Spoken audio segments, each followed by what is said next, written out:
Plot the following vector fields. In this lesson, we will plot the 2D vector fields using CalcPlot3D.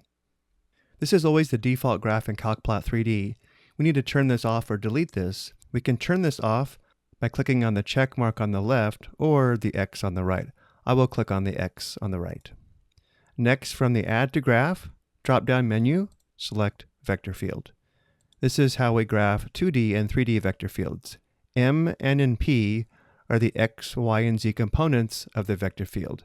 We first need to turn the vector field on by clicking on the box on the left. Because we are graphing 2D vector fields, the Z component or P will always equal 0. For the first vector field, we have an X component of negative X and a Y component of Y. We enter M equals negative X, tab, N equals Y, enter. Notice on the right we still have a 3D view, so now we'll click below on the Restrict View to 2D. We have a nice graph of the 2D vector field. There are several other options though. Notice right now the vectors are being scaled by dividing by 4. This can always be changed. We have a rectangular as well as spherical and cylindrical mode. We can also control the number of vectors along each of the axes. We can also zoom in and zoom out by using the plus or minus up at the top.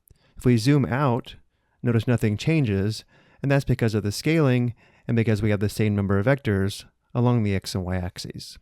On the right, we have a nice vector field for the vector field in which the X component is negative X and the Y component is Y.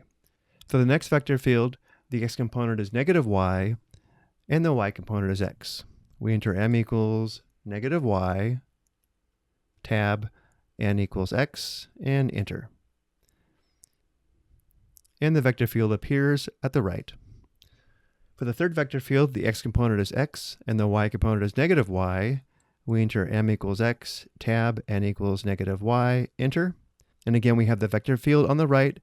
And for the last vector field, the X component is Y and the Y component is X. We enter M equals Y, tab, N equals X, enter. And again, the vector field appears at the right.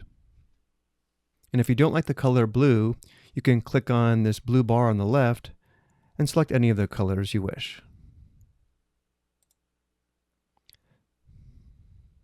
I hope you found this helpful.